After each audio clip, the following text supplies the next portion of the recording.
ತಾಲ್ಲೂಕಿನ ತೊರೆಮಾವಿನಹಳ್ಳಿ ಪ್ರಾಥಮಿಕ ಕೃಷಿ ಪತ್ತಿನ ಸಹಕಾರ ಸಂಘ ನಿಯಮಿತ ನೂತನ ಅಧ್ಯಕ್ಷರಾಗಿ ಓಂಕಾರ್ ಮೂರ್ತಿ ಅವಿರೋಧವಾಗಿ ಆಯ್ಕೆಯಾಗಿದ್ದಾರೆ. ಈ ಹಿಂದಿನ ಅಧ್ಯಕ್ಷ ಪಂಚಾಕ್ಷರಿಯವರ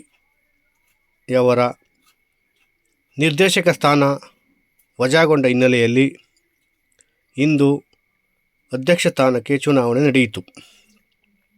ಇದೊಂದು ವಿಶೇಷ ಪ್ರಕರಣವಾಗಿದ್ದು, ನಿರ್ದೇಶಕ ಸ್ಥಾನ ವಜಾಗೊಂಡಿರುವುದು ತಾಲ್ಲೂಕಿನಲ್ಲಿ ಒಂದು ವಿಶೇಷ ಪ್ರಕರಣವಾಗಿದೆ. ನೂತನ ಅಧ್ಯಕ್ಷರನ್ನು ಸಹ ನಿರ್ದೇಶಕರುಗಳು ಹಾಗೂ ಮುಖಂಡರುಗಳು ಅಭಿನಂದಿಸಿ ಸಿಹಿ ಹಂಚಿ ಸಂಭ್ರಮ ವ್ಯಕ್ತಪಡಿಸಿದರು.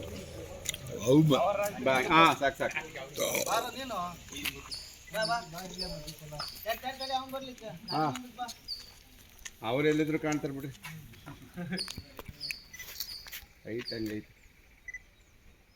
ಎಲ್ಲ ತುಂಬ ಧನ್ಯವಾದಗಳು.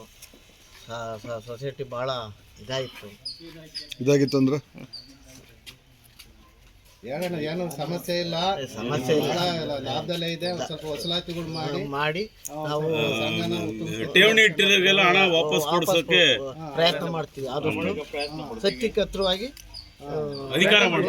ಅಧಿಕಾರ ಮಾಡ್ತೀವಿ. ನೀವೊಬ್ಬರೇ ಮಾತು ಪ್ರಾಮಾಣಿಕವಾಗಿ ಸತ್ಯಕ್ಕೆ ಹತ್ರವಾಗಿ ಆದಷ್ಟು ಕೆಲಸ ಮಾಡ್ಕೊಂಡು ಹೋಗ್ತೀವಿ.